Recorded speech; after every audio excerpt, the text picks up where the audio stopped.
Well, there's nothing like getting started with a good tunes. Thanks to Dean this morning. What the hell was that? From the Dean. It's a perfect day, talking about I had turkeys. a YouTube. I was posting some YouTube videos, and I think that's what started off my machine. Yeah, YouTube videos. I'm back. Right. Good morning, everybody. Welcome to an amazing episode of Sales Chatter this morning. We've got a lot to unpack. Data Day Wednesday. Data Day Wednesday. Let's get it, boys. My favorite. Let's go. Welcome to the HPLS podcast. Live, relevant, and high performance information, conversations, and education weekly.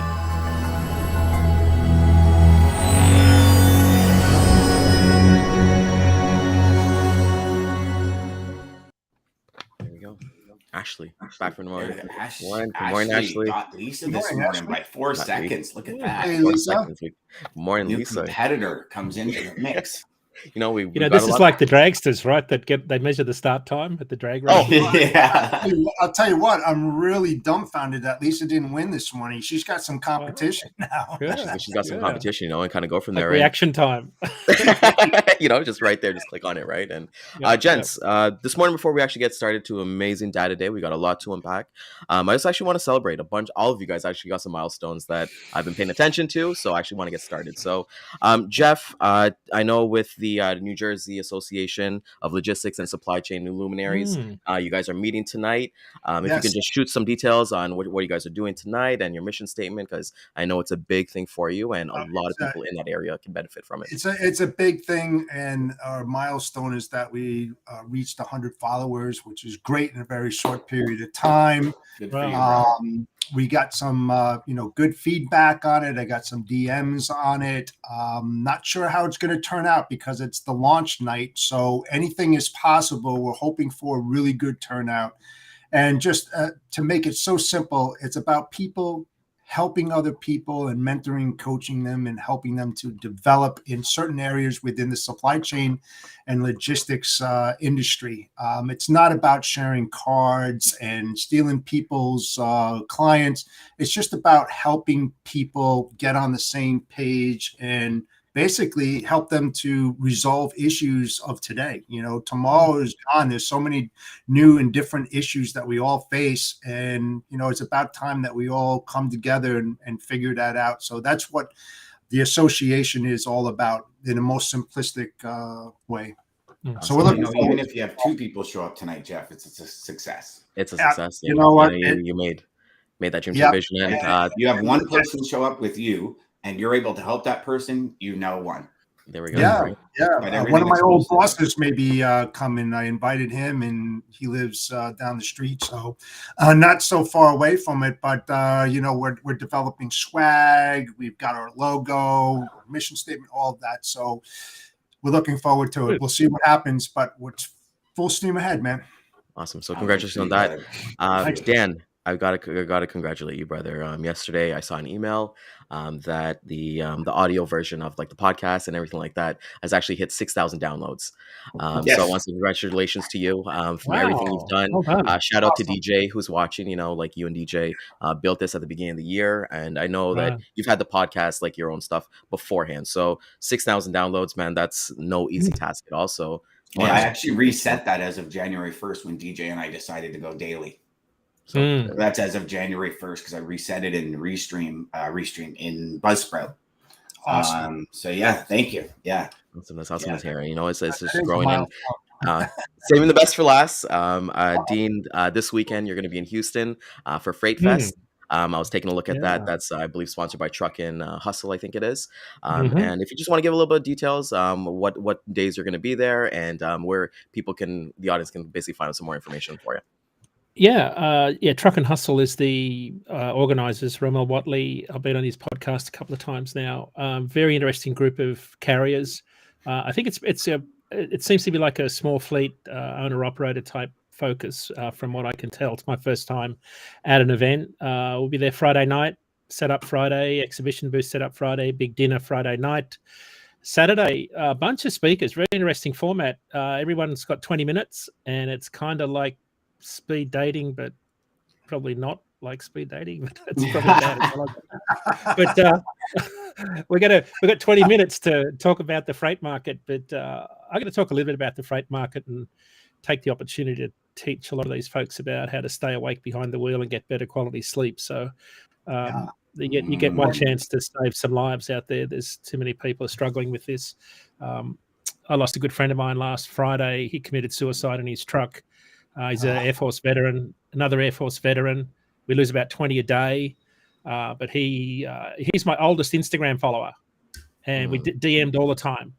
And you just don't know who's struggling with mental illness. So I think it's time. I've written a couple of blog posts this week and last week about sleep deprivation, the teenage sleep epidemic. Next week's daylight saving ends. So Monday's going to be a bit of a crapshoot on Monday mornings. It'll be dark. People will be walking around like zombies, going to work, driving to work when it's dark, when it's normally light. So there'll be all sorts of silly things happen next week. So that's the session. There's a big networking dinner again on the Saturday night, and then we all travel home on Sunday. But thanks for the opportunity. Now, Dean, do you have, off the top of your head, do you have any stats when it comes to that daylight savings? What happens on the road with accidents and all that kind of stuff? Yeah, not nearly as bad on the fall back as the spring forward. To use the two, right? So when you lose an hour's sleep, that sleep deprivation accidents increase by about 6% the following week. There's all sorts of impact on heart attacks and health. So it does take a few, think about time zone changes. For every 1 hour time zone shift, it takes a sunrise. So 5 hours to London, it takes 5 days for your body clock to catch up. You jet there, but your body lags. So it's called jet lag, right? But it's one sunrise for every time zone you shift. When I go home to Australia, it's 14 days. And then I come home after 2 weeks there, and I come home, my body clock gets home 2 weeks later. So daylight saving, it's like it takes a while for you adjust to it. When we go forward this time, the impact is not so much on the sleep deprivation, the fatigue. It's on the fact that we're commuting more in the darkness. The people that get injured and killed the most are the pedestrians next week, right? Other than, there'll be some other crazy things go on because people are just not paying attention, but it's really the darkness that people have got to watch next week. The statistics, Dan, I've got some here if you wanted to,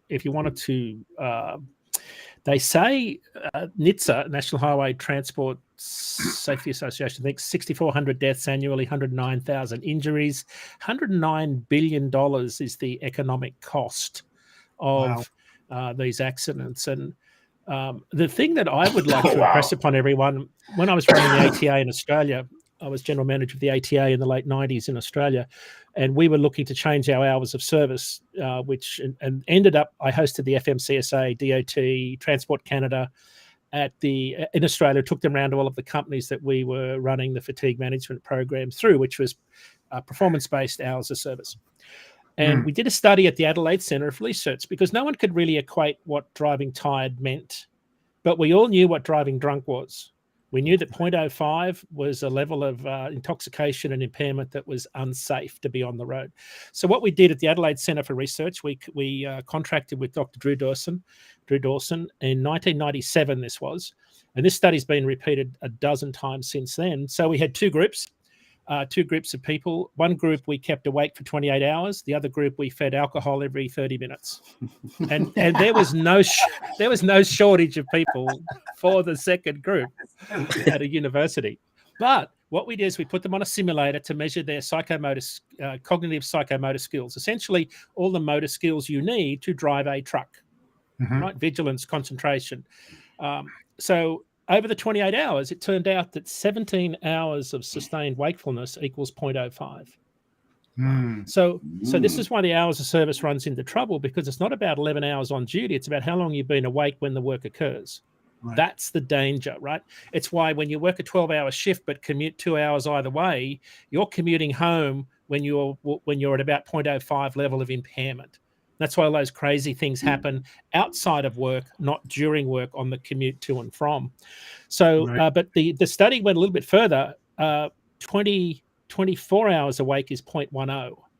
And I think we could all relate to that when we've been up for 24 hours, that we get a bit crazy, right? So, but that's the message next week is drowsy driving is a serious thing. But I prefer not to talk about the driving part, but fix all the things that lead up to it. Yeah. It's not, I mean, everyone knows what it's like to be tired. What they don't know is how do I get good quality sleep so I don't get tired? So that's where I've been focusing my attention the last couple of weeks at this time of the year.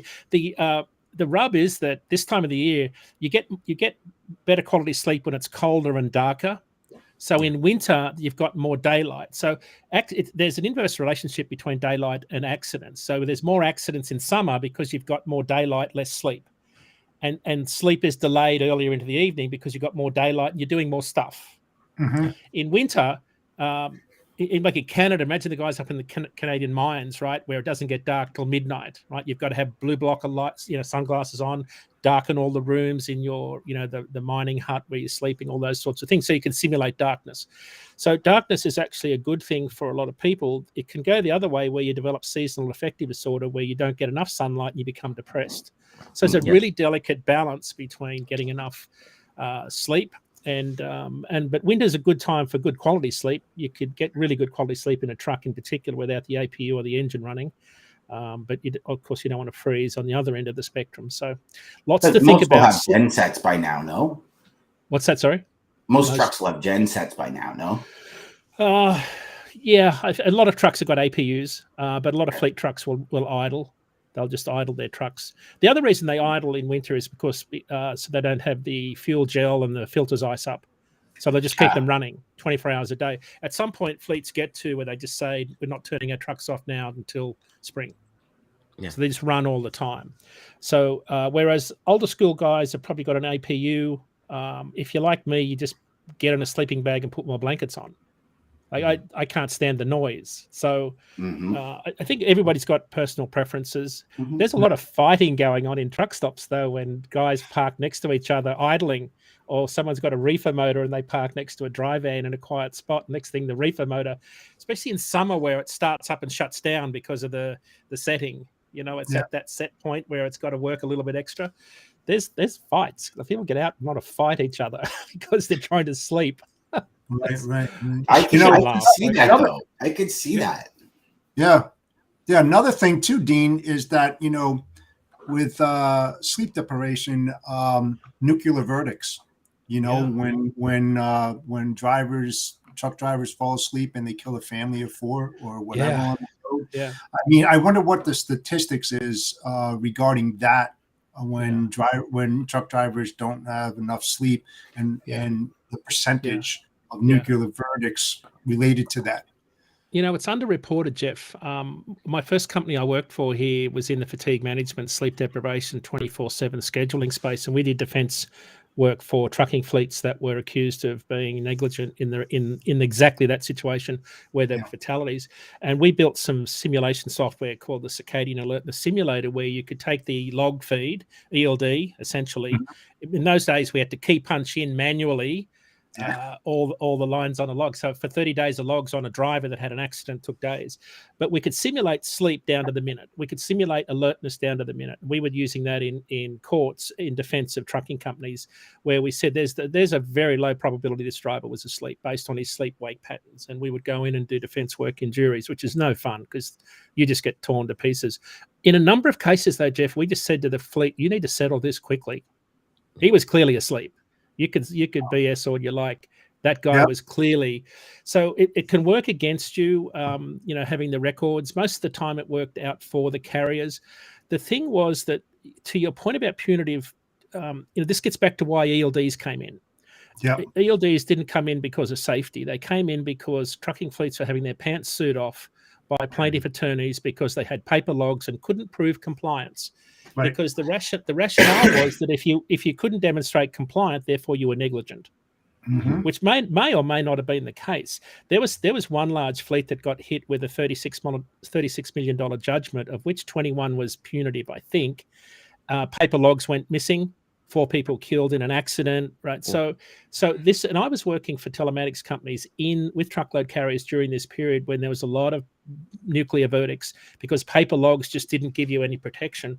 So fleets said, we need to get ELDs in place as quick. ours, we need to get what they call it, records of duty status, electronic, call it e-logs. We need to get them in as quick as we can. Some fleets were scanning in paper logs into software. Wow. So that was that they were digitizing the paper log. The problem was the driver was just drawing a straight line of 11 hours and then 10, but the fuel and fuel receipts and the tolls didn't match the rest breaks. And one company I was working with got a 6-figure fine because the receipts didn't line up with the logs. And that was 2007. And from that day on, you want to bet every truckload carrier put in electronic logs. Because the first company was back in 1997. So ELDs just didn't start in 2017. They've been in place for probably 10 years before they were mandated for the large carriers. Right, there was most of the small carriers, owner-operator small fleets that were still ran on paper logs. So that's nuclear verdicts have changed from that typical fatigue-related thing. It's the notion that if I'm compliant, I'm safe is easy to prove in court. The problem is that you can be sound asleep at the wheel and 100% compliant at the same time. So even though you're compliant to, I will call them unsafe regulations because they're not based really in reality. They're based on, compliance to a one-size-fits-all box. It's very easy for people still to have fatigue-related accidents and be compliant with their hours of service. So nuclear verdicts are getting very creative. We did it on our show a couple of weeks ago with Matthew Leffler was on our show talking about nuclear verdicts. So yeah, it's a problem. I mean, the cost of medical claims are going up. People are becoming more creative. The other thing though is drivers are doing some crazy things on the roads. Truckers too. It's absolutely insane what drivers are doing. And I've been out on the road in my truck, right? And I have my CB on and I'm sort of plodding along and the things drivers do, cutting you off, abusing you, like cutting in front of you, parking on the fuel. Yeah, brake checks, parking, having a 30-minute break in the fuel island, going inside showering. Like there's some stuff going on out there that have to do with the direct cause of the ELD mandate. A 30-minute break in the breakdown lane, because if I go over 30 minutes, I get a violation. So but I think, Jeff, the thing that I've noticed that's different since ELDs is the rushing. It's the speeding, because you're now trying to compress a lot of work into a short period of time, and if traffic's in your way, look out. So I've noticed that there's a whole debate on social media about old school versus new school, and you want to think, politically we're a divided country. You want to see what goes on between old school, new school truckers out there. Right? It's absolutely devastating what's going on in the industry. There is no unity whatsoever, because a lot of guys are they're trying to make a living. I understand it. They're trying to make a living and get stuff done. And then, of course, it's the hurry up and wait, and you get to the shipper and you've got to wait around and all that other stuff. So it's a really tough life out there at the moment for carriers in particular on the road. I feel for these guys trying to make a living. But gosh, we got way off topic. I don't know how we. Yeah, no. Well, it actually gives like a really good segue into that, because as you kind of mentioned, like these, they're facing sleep deprivation, and one of the biggest things that I saw is like diesel demand itself has been its highest since 2007. With like the reserves and everything like that. So I know I think you guys mentioned on your show yesterday, like a lot of like East Coast drivers, they're going from place to place to try to basically find fuel. Yeah, the tankers are they going to multiple racks to find a full load. I saw an alert from Mansfield Oil. There's a daily alert they put out. It was code red in the southeast and the northeast here, because we've only got one big pipeline that comes in here from the Gulf, the Colonial Pipeline. We've lost a lot of our oil that comes in from Europe, India, because the gas prices in Europe have caused a lot of those big plants to switch from gas to diesel. So a lot of diesel's not coming to the East Coast to supplement fuel refineries that are here producing oil on the. Yes, I didn't want to mention their name, but there they are. We'll blanket for the replay. I don't want to throw anyone. I don't want to throw anyone under that truck or bus, as it were. Well, I can tell you, when I was at Transcend Freight Systems, one of our team drivers was going through Kentucky, and a guy came onto the on ramp onto the highway, and he went right underneath their trailer. Literally just came right out and went right underneath the trailer. Ended up, he was drunk. Both people in the car were killed. But the amount of enforcement officers, MTO, DOT, that flooded our facility, logs, going through every single receipt, everything single toll, not just for the last 3 days, like the last week and a half, trying to prove, because if you are out of service, you realistically should not be in that spot at that time. That's where, from my understanding, where a lot of these nuclear verdicts came down, because they're like, okay, you're non-compliant, so you shouldn't be there. But I remember this team was a husband and wife team, and she was driving. And they were both an absolute mess. I mean, she was just like unbelievable, like to watch her and see her. And then she's sitting in the office, and because we flew them home immediately and did it, but she's destroyed. And they're drilling her. And it's like, and at one point she didn't even know what to say. She was just like, and it was, I'm watching it, and I was disgusted in a way, but understanding that they have to figure this out. Right now, it ended up, this individual was hammered, because he came across 3 lanes right underneath the truck. Right. And it was like 2:00 in the morning or something. They were on their way to Nashville, but, it was crazy what the company had to jump through, the amount of logs we had to pull out, and that they were looking at stuff and saying, okay, this gas receipt by where you are is off by like 14 minutes 2 weeks ago. And why is that? And it's like, what are your trucks limited to? And it was amazing amount of hoops that the company had to jump through. In some states, any degree of fault, makes you liable for those accidents. But I can tell you, from having worked in the insurance industry, some of the longest tail claims that have the most amount of litigation are the high-speed rear end, where a car is involved, particularly in the breakdown lane. They will go on for years and years and years. And flip it to the other side. I remember picking up some execs from a large truckload carrier at an airport to take them to show one of my model clients on how to manage risk. And they just had a big wreck that night. They, had to get, their lawyers involved, and they said, thank God the driver died. And I said, hold on. Why? Because it's cheaper for us if there aren't injuries. And I was shocked. In the long run, you mean? Yeah, in the long run. This was in 2002. And it just shocked me. I was disgusted that fleets would think that insurance and claims and accidents are a line item on a P&L, and that it's cheaper if someone dies. It's just, to me, is why are you in business if that's the reality? Big disconnect between what it takes to, run a truck, drive a truck, live a life, make a salary, support a family, and be an office guy who's on a job who's got no idea.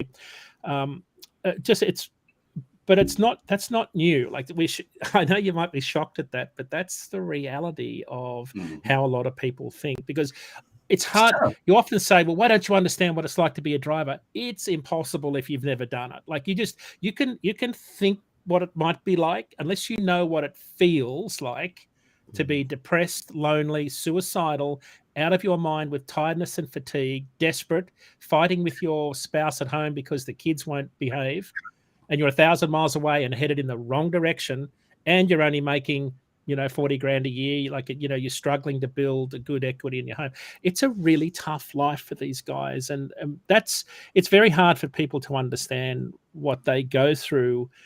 When you talk about high turnover rates in trucking, there's no surprise to me that turnover rates are in that sort of 80 to 90 range all the time, have been for decades. So, yeah, lots to talk about, Ryan, in the sleep deprivation space. I know we've kind of got way off track there, but I do have some. Hey, Dean, real quick. Yeah. That's why I've always told people that downplay drivers, disrespect them and everything. I said, listen, take some time out and go for a ride with them. See what they see on the road, and what, what, the things that come into play day in and day out. I mean, you wouldn't last. These guys are great. I have all the respect in the world for these guys. If we wouldn't have food on the table if they weren't there. Yeah, exactly. When I first came from a brokerage company when I moved to Ontario, and with Transcend Freight Systems, the first thing the owner did, made me get my license, and we went on team trips.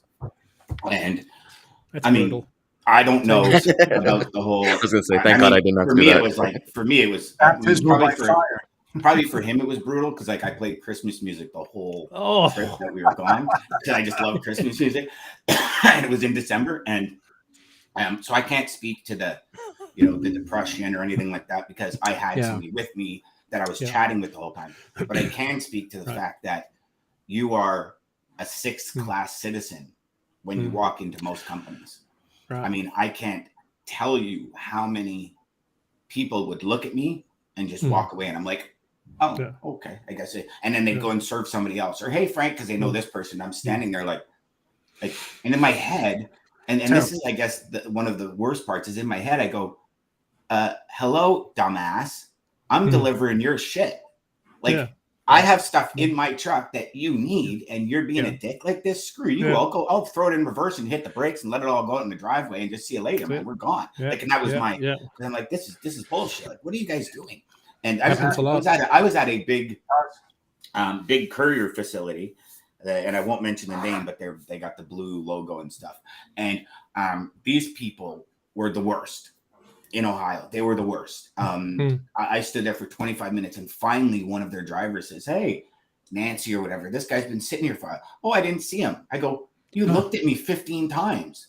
She goes, you know what? Just go stand over there. I'll be with you later. And I'm like, oh my God, are you serious? Like, I've got a truckload of packages that you need to get to people, and now I'm the bad guy. Like, I'm like, and it's because I spoke up, right? Hey, take it for granted. Well, teams are particularly hard, especially when people play Christmas music that you don't like. Yes. Like, to use your example, not that Christmas music is bad, but a lot of people arbitrarily pair teams together based on choice of music, smoking, non-domicile address. Yeah, it's one of the hardest things you'll ever have to do in your life, and that's run 24 hours a day in a truck at speed, without break, with someone you don't know. And you're trying to sleep with one eye open, hoping they're still awake. It is absolutely gut-wrenching trying to drive in a team environment. It works really good if it's a husband and wife, brother, sister, wherever there's a biological relationship, absolutely fine.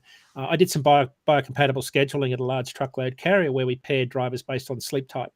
And we put opposite sleep types in the cab so that you had a morning owl and morning lark and a night owl in the cab. So you had opposite sleep types, because if you by chance put two night owls in the cab, what have you got? No. You've got someone that doesn't want to drive in the day. So when you put in the sleep part of it, it takes out a lot of the pressure. And what we're talking about here, a lot of the frustration that Dan's talking about, a lot of drivers present themselves to dispatchers or receiver windows fairly grumpy and agitated and already upset before they even get there because they're sleep deprived, right? We, outside of the trucking industry, everyone interprets truck drivers' behavior incorrectly. Some are badly behaved from a wiring perspective, but we all behave like 2-year-olds when we're sleep deprived. Imagine, so truckers already, they come across as a fairly gruff, abrupt, non-communicative group. The reality is, when you're sleep deprived, it's hard to string the words together and make them come out in a way that makes you seem like you're normal.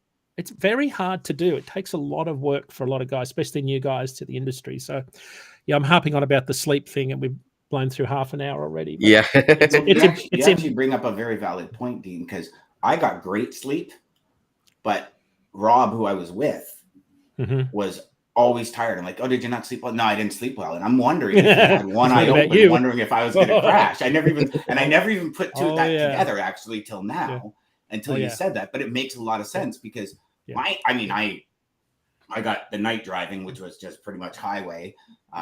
Go to here. Once you get here, just wake me up kind of thing because, new and all that stuff. And I was that kind of guy where I'd kind of drive with my knee and grab the Atlas, the old Rand McNally Atlas. And but he was exhausted when we got home, and I'm like fired up because it was my first trip.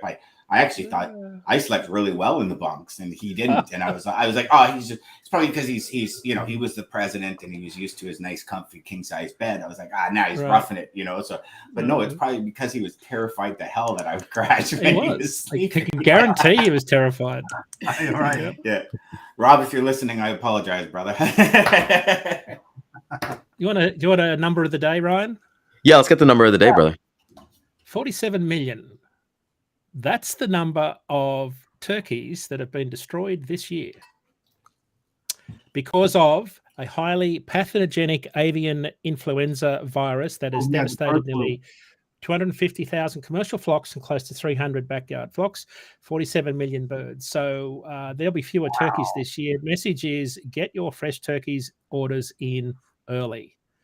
Well, I was just going to ask you about that because and you're going to pay more money for them too. Well, you know what, too, right? Because we had our Canadian Thanksgiving last month, and I literally got my turkey the night of, right, like the night before, and they were completely like full stock. So where do you think people are going to see that actually affect their supply chain? Is it going to be like the butterballs, like the big commercial ones, or is it going to be like the local butcher shops that are going to? I think fresh. What do you call the places like this?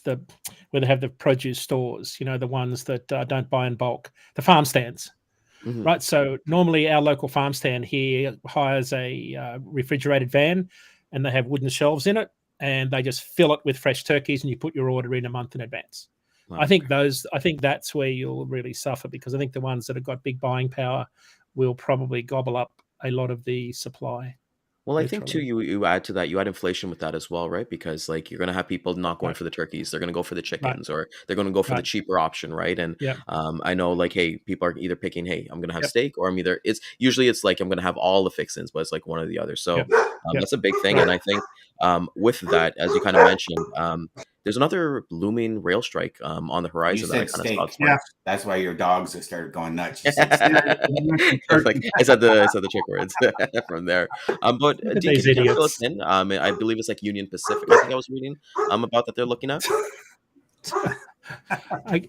You said chicken again. Yeah, chicken. He said chicken again, and the dogs. There's someone delivering something outside. Sorry, what was the question, Ryan? I couldn't hear. Oh, sorry, is that your dogs? Dean? Yeah, my dogs. Oh, I thought it was Ryan's dogs. Every time you said chicken, the dogs. My dogs this week. I thought it was Ryan's dog. Yeah, no, it's pretty cool. But yeah, boys, getting back to it, is there is another rail strike, yeah. right? And I saw an article this morning that it potentially could affect more metals, like the steel production, because of Union Pacific, the lanes that they run. From what I read, the September rail strike or whatever was pending, 2 of the railways, they said no. They said, I'm not going to go ahead with it. Can you give us some information in regards to what's going on with it? Yeah, I will tell you that the best person to listen to or to read is Frank Wilner on Railway Age. Let me just double check. It's at railwayage.com. Railwayage.com. Frank Wilner is the guy. He wrote a really good piece on that this week about the potential of the rail strike. He had a really good rundown, and I can't see it. Rail Labour update. Here it is. Here on October 31, he wrote a really good headline, "A FUBAR lurks." I'm not sure what a FUBAR is, but that's the headline. And it's got a picture of it. He's saying that although 6 of the 12 rail unions have ratified the amendments, the 2 biggies haven't, and they rejected them. So that's it's interesting when Ryan, last time this happened, the government got involved. It's one of the few contracts where the government's involved in mediation, and they made it happen. Yeah, I read this. I know what FUBAR is, but I'm not going to say it here. Yeah, I still can't figure it out. But anyway, what was interesting was these guys that have been in the railway industry for decades have said this is really, really serious and it could happen. Normally they dismiss it and say the government will get involved and it'll be resolved and we'll reach mediation. They are saying that relations between Labor and management have never been as bad as they are. So I part of me thinks there's no, again, same as what we had back last time this was talked about, there's no way this could happen. I don't know, you could see some stoppages, you could see some slowdowns, you could see something. I hope it doesn't happen because we really don't need it in our supply chain. But yes, I think if this has the seriousness that people like Frank talk about, we will definitely see shippers flip some intermodal volumes, especially high value commodities, hazmat to truckload, to eliminate the chance of that freight being caught up in the rail stoppage if there is one. We saw a little bit of it last time in that week leading up to, I think it was September 16 was the deadline. In the week leading up to that, we heard from shippers that were already flipping some volume over to truckload. Mostly contract carriers had plenty of capacity to absorb it. We talked about that on the show a few weeks ago. There's still plenty of capacity in the market to absorb any overflow, I think, from intermodal. So I don't know that people say, well, won't that be catastrophic and truckload or spot rates will pick up? Didn't happen last time, and I don't know that there's. I think the excess capacity in the truckload market will absorb whatever shippers send truckloads way, with the exception of a few lanes, of course, that might be problematic. But for the moment, shippers of intermodal are still saving about 30 to 30% over truckload right now. There's only about 5 or 6 lanes where truckload favors intermodal nationally on contract freight. Yeah, so even though truckload rates are dropping, what's that website again? railwayage.com. Yeah. And they've got a section called freight, and then they break out intermodal. And intermodal is, of course, where long haul truckload competes. And I read this all the time because I want to know what intermodal's doing and how they're tracking, and literally because it's and Frank's a really good writer. He's probably the go-to guy on this space. See, because when I first read about it, that was my first thought. It's okay. It's going to be like the last 5 that have happened, and somebody's going to step in and they're going to shut it down. Like in our area in Ontario now, we have teachers saying, well, we want 11.5% increase, and the government saying we'll give you 1.5%. Well, we all know they're going to come to an agreement before schools get shut down, because schools were shut down once, and it caused huge havoc. And I don't think the government will let it get to that point again. Kind of like what happened last year, where government stepped in. So it's interesting that you said that it's at such a breaking point where that might not happen, because if there's any shutdowns or slowdowns in intermodal, it's going to create a clusterfuck everywhere. Well, and they've already got problems right now, which is we probably should talk about the Canadian problem, Dan, with all the intermodal ramps that are backed up and problems going on in Toronto. That story that was reported yesterday. But it seems like the discontent is really over paid sick leave for unionized rail workers. We're down to not a whole lot of issues, I think. I don't know. To me, it seems like a no-brainer. But anyway, I see exactly where the Labor guys are coming from. I'm total support of what they're looking for here. So go on. No, sir. I was going to ask a question because, like what I read was that, and was the paid sick leave was that it's 2 of the intermodal companies. Do you find, because they're union based, that if 2 say no, that the remaining 10 is going to have to follow suit? And it's basically you're just not looking at the 2; you're looking at the full 12 as all or nothing, essentially. Yeah, I think there is an agreement somewhere between them, and again, I'll probably out over my skis here, but there is an agreement they have where they fall in line with the others, the big ones. Somewhere there's something that says that if these 2 big unions agree to something, then everybody else falls in line. I vaguely remember something like that, but I think that's the answer, Ryan. Yes, I think the big ones will probably lead the way there. Which is usually the way it works. Well, I think I can't remember the exact number. They represent a lot of workers, though. And then I think maybe one of the good benefits too, like as you guys kind of mentioned, that like drive-in spot rates, they're matching like 2017 and 2018 rates, right? So if we have that kind of happen, then we're looking at interesting season, I see. But there's also a flip side of this that is really affecting other companies. If you're putting your stuff on rail because you're saving 30% and the transit is fine, and something happens and you have to flip it over, that's like an instant 30% loss on your margins. Yeah. Like that is huge for companies.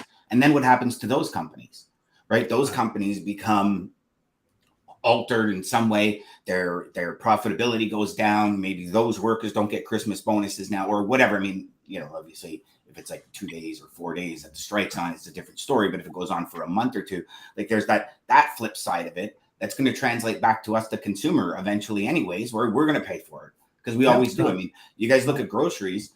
It's unbelievable, the price of groceries these days. Like unbelievable, just absolutely stupid sometimes, where I'm walking in, like a pack of bacon, which was $5, is now $9. And I'm like, holy crap. Like, is a pig shitting gold? Like, what is this, man? I don't know what the hell this is. But it's like all of this ripple effect when they throw this big rock in the pond affects. And if you're a company that is just coming out of, the last couple of years where profits were real tight, and a lot of places, like we have customers that come on the show and say, I'm spending millions of dollars a month that I never had to spend before. That's chewing right into profits because their customers aren't paying for it. And now you just throw another 30% increase in it where they're just starting to come out. It could cause a lot of problems depending on if it happens and how long it's striking for, right? Well, imagine if it happened in the Canadian market, right? So you think about the change in volumes from the pandemic. We saw a lot of volume move away from Los Angeles and Long Beach. And in a strange way, Seattle is actually 1,200 kilometers closer to Shanghai than Los Angeles is.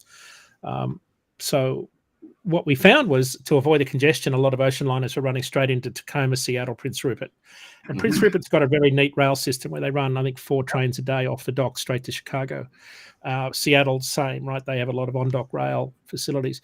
But a lot of that freight that was coming into the West Coast was for US domestic consumption. That's died down now. It's dropped right away. So a lot of that volume coming into Prince Rupert, they're trying to make it away across the CN network back to Toronto and Montreal. And so that volume has sort of come back. But the story in JOC yesterday, to the point Ryan's question about potential rail stoppages, this makes it even worse if it happened.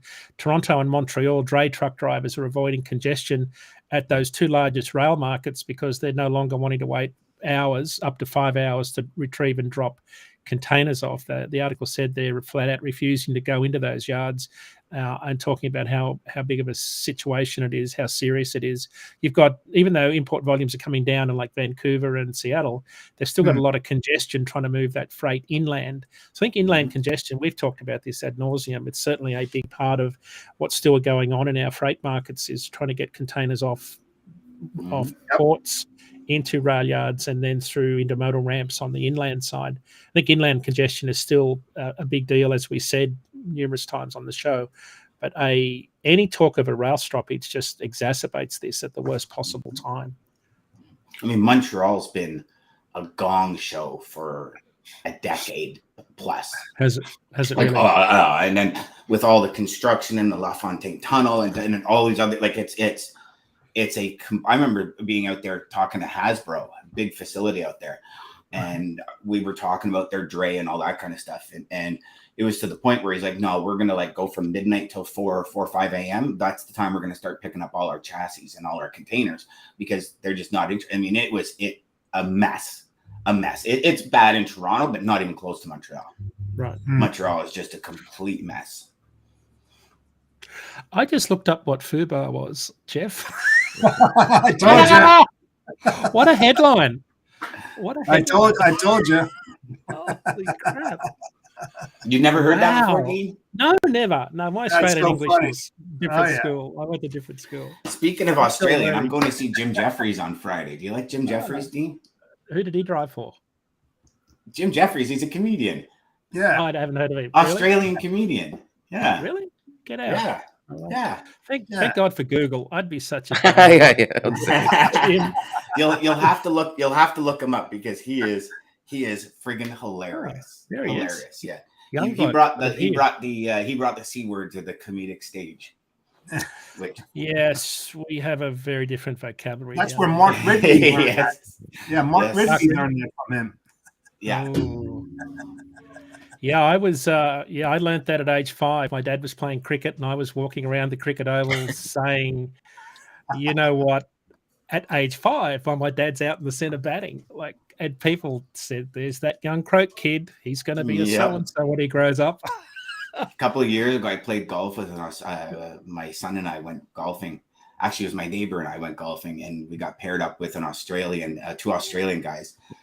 And I said to him, I leaned over, I said, "You just wait how long it takes for him to bust out the C word." And I think we were on the second green. He's like, "Ah!" And I'm like, "Dude, I was waiting for you to say that." He's like, "Sorry, mate. Sorry, I know." He goes, "I know it doesn't, around here." I go, "No, man, it's all good." And it was fairly common. Non-stop all day. And every time it was said, I just laughed, because it was like in these, missing a putt, and it's like a 9-word sentence that ends in C, and I'm like, wow, that was like, you missed it by like a millimeter. You got no idea what my life was like in Australia. Oh, I swear the truck driver's going to come out one day, but I try and keep him suppressed. You do a very good job. You do a very good job keeping them suppressed. God. Even when you and I are on the phone by ourselves and there's nobody listening, and we start talking about certain topics, you keep them suppressed, Dean. I'm worried that Ryan's Alexa is listening to me somewhere. Has someone planted one of those nasty devices somewhere that's listening to me? That's it just lit up. It just lit up. So definitely. Alexa, what is FUBAR? From that aspect there. What a headline of the day. I know it is. Absolutely. So hey, we should ask Daman what's going on over there in terms of the drayage problem around the ports. He'd probably be a good one to know, right? What's happening over on the West Coast. We should get hit us up one day with some intel there, because we should get Daman on next week. See if Daman can come on next week. I mean, we'll be a little bit deeper into the intermodal and what's going on with the strike and stuff, and he should be able to give us some good insight. Yeah. It was only this time last year, right? We had the big floods in Vancouver that completely disrupted the rail lines, and then spot rates went out of control for best part of January. So, well, that actually lasted. We were still feeling those effects because we have customers out there, and because they had to reroute, we were feeling that up until I want to say till May, June. We were feeling like there's no way that we should be paying $16,000 to go from Toronto to BC. And it's just recently it's kind of gone back down to $6,000, 62, different things like that. And there's always going to be something like that. And one thing you guys kind of talked about yesterday, and we spoke about it a little bit last week, was just the Florida produce, because of hurricane, the produce went down 90%, right? And we're talking about citrus, we're talking about different things from there. Has there been any kind of anything better kind of happen in that market, or is it still continuing to go down as it's still emerging? It's the slack season, as we said on the show, so you're not going to see much. Depends on how quickly they get their plantings back in line for the upcoming fruit season in particular. I think the citrus crop is probably done, right? It was already being ruined by disease, so I don't know how they recover from that, how long it takes to replant those trees. Oh, there's Daman. I sent him a text, but he's actually watching. Daman, they're sitting there quiet in the background. Drayage West Coast drayage is good. Haven't heard of long delays. Most delays are in Toronto, Montreal. Okay. So on spot rates, it was interesting. I noticed Seattle spot rates are up this week for dry van. They're up, dry van up 20 cents a mile this week after dropping since March. So Ryan, we got over the hump of the floods in December. In March, they peaked at $3.25 a mile. They were dropping since February this year, up 20 cents a mile in the last 7 days. So there's something going on with Seattle, Toronto dry van volumes. Yeah, that's exactly right. Most of it's CP, not CN, because CN added a lot more rail storage yards off dock to accommodate some of the surging volumes. So I think he's dead right that it's specific to a particular railroad. Yeah, lots going on. Overall freight market's still pretty cool. Rates are dropping. We don't normally see. Normally, refrigerated rates would start to pick up. Picking up where we started the show. We're talking about turkeys. Turkeys normally drive up spot rates between now and Thanksgiving. The top 5 turkey states rates were up a little bit last week, but overall national reefer rates were dropping. So last week we normally see them pick up now. So I think that's a sense of how the demand is sort of cooled off, and I think how much capacity. What are the top 5 states, Dean? Minnesota, Arkansas, Missouri, North Carolina, and I'm going to say Indiana, I think. God, I should know this off the top of my head. So typically any sales rep who's got freight in those areas going out can expect price increases if they're competing with the meat patch anywhere out of the Midwest, you're going to struggle to find carriers that want to accept contract loads. You're going to have fairly high rejection rates on contract loads. Spot rates are going to be very high. It's hard to get trucks into those regions. Inbound rates into those regions are going up because you've got a lot more deadhead miles generally to get into those meat patch areas, especially around Joplin, Missouri. So Minnesota, North Carolina, Arkansas, Indiana, and Missouri are the 5 states. They account for 58% of the production in those 5 states. But the big dog there is literally Minnesota. It's by far the biggest of the states. So you'll see a lot of rate movement there, in particular for reefer carriers. So if carriers are listing, that's a market where you'll always see pretty good opportunity this time of the year. Rates are a lot higher out of those regions already. But and if you're a broker, inform your clients this is what's going on and shit might happen. Yeah.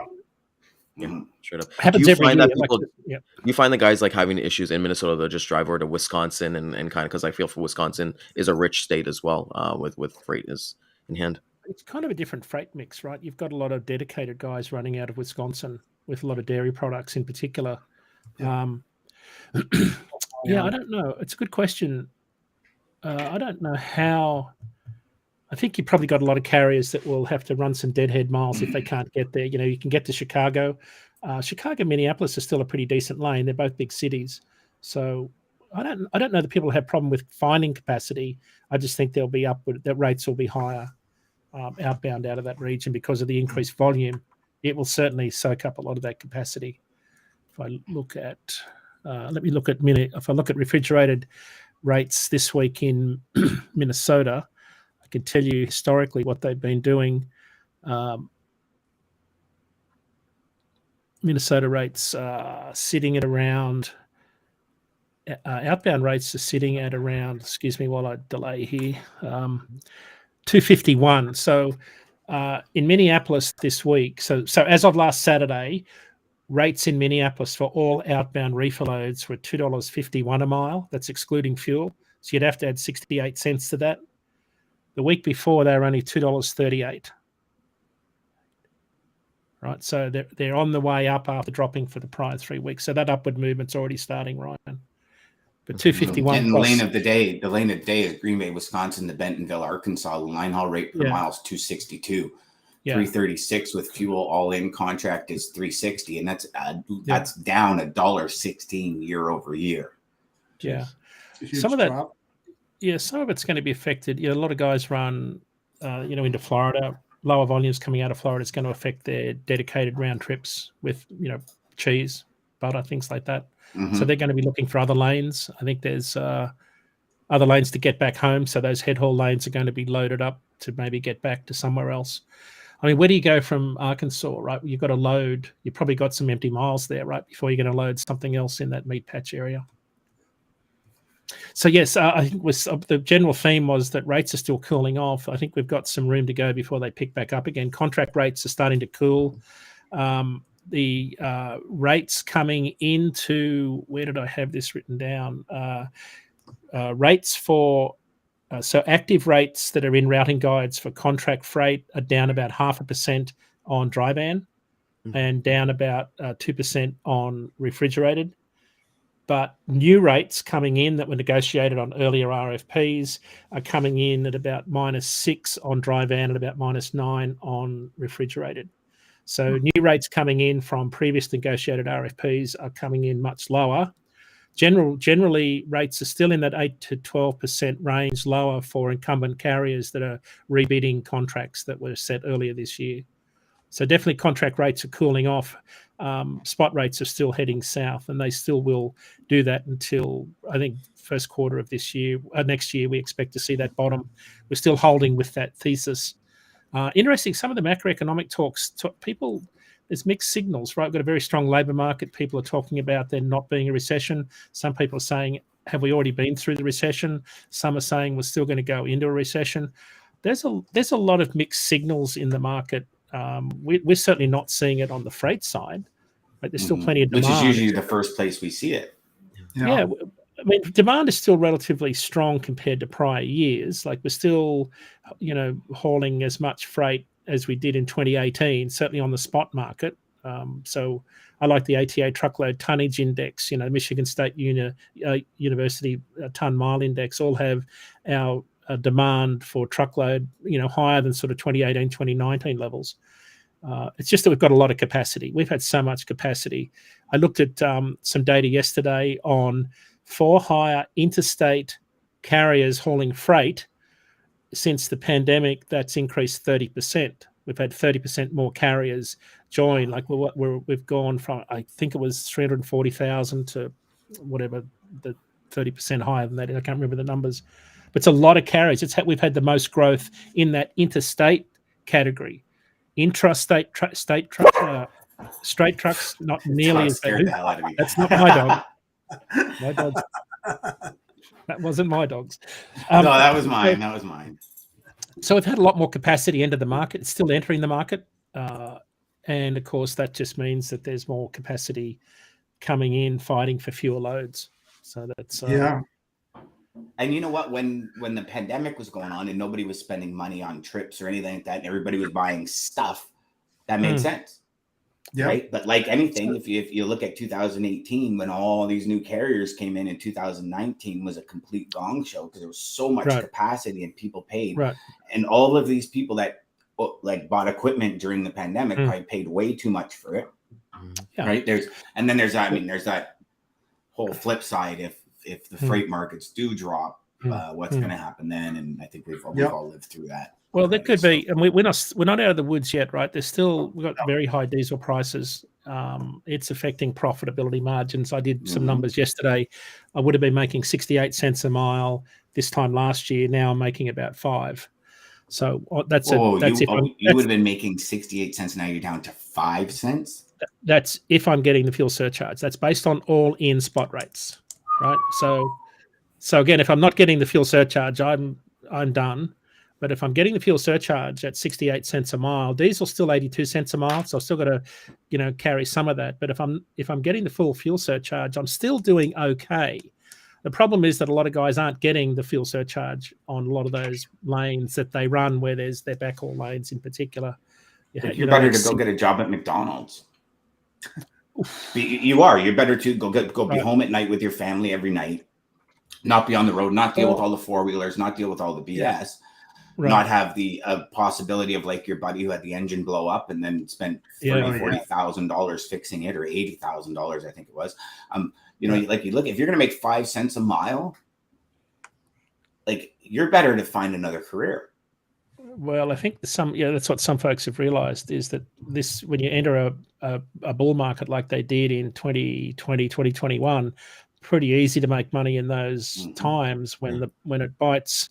Like it did in February this year when diesel prices went up. Suddenly it's pretty hard to make money if you don't know how to make money, in trucking, not driving a truck.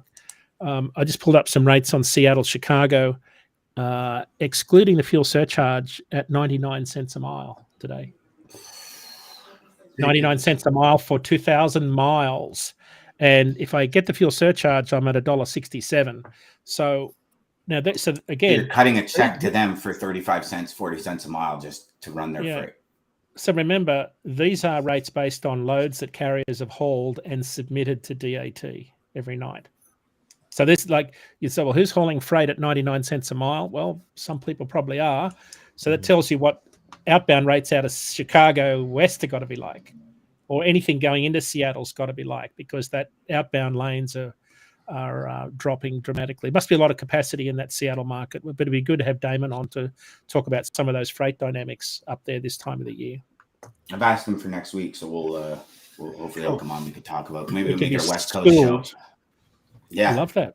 Yeah. We could school us on all things Pacific Northwest. There we go. West Coast, right? See that? I'm not doing that. No, Phil, you're on your own, brother. You're on your own. I'll skip next Wednesday. Flashing gang signs. Yeah, I know. Gang signs, right? West Coast, baby. Yeah, you know what I'm saying? Gang signs. I should wear the blue or red rag on the corner. Got to say in the house. You know what I'm saying? Today's episode's really been off the rails, eh? This show's never had rails, Ryan. This show's never had rails. It's all good. We just go. Just go with ad hoc. Of course. So as we're wrapping up here, boys, Dean, I was taking a look at the website while we're discussing. You're going to be in Houston from the 4th to the 6th. If people are not able to actually get into Houston, they can actually stream it online. They can pay to actually look at all the chats. And like you mentioned, you're going to be there for 20 minutes. It's like a little speed dating event, but then there's going to be a lot of opportunity to network as well, right? And also Women in Trucking is coming up on the 14th, 15th, 16th, Women in Trucking Annual Conference in Dallas. It's going to be a pretty big deal. We'll all be there speaking. I don't know how many blokes will be there, but I'll be there at the Women in Trucking event. And Jeff, I know you've got your big event tonight. If anybody's in the area, what time is it? Where is it? How can they get a hold of you? It starts at 6:00 at the Franklin Steakhouse in Fairfield. 318 Passaic Avenue. So if you're in the area, stop by. Love Franklin Steakhouse. Now you can have like surf and turf at this bad boy. I wasn't even invited. Well, he's not having turkey after that stat that Dean gave. A turkey will cost more than steak, so everybody will be having T-bones and tomahawk steaks for Christmas and Thanksgiving dinners. Oh, man. What's the beef? Now you make me hungry, man. It's not your lunch. You think you're hungry? I haven't eaten in like 6 months. Okay, I'm starving for a steak. Dude, I can't even imagine that if you're a carnivore, man. And you I know. Trust me. God. Trust me. Every meal my wife makes, I'm like, yeah. But look on the bright side, Dan. Look on the bright side, Dan. You're getting closer and closer to that moment of having that. I am. And you know what? I am going to have the most fun gaining back the weight I lost than anyone has ever had in their life. I'm going to be sitting here on the show with like a roti in one hand and like, you know, and you guys are going to be like, where in the hell do you put it all? Like, dude, I got 30 pounds to get put back on the old body. You know what I'm saying? Yeah. All right, guys. Yep. All right. Amazing. Thank everybody. Derailed it once again. Yeah. Thank you. back from there. Feel free to catch our replays at 12 p.m. and 3 p.m. Eastern time. Facebook, Twitter, YouTube, and LinkedIn as well.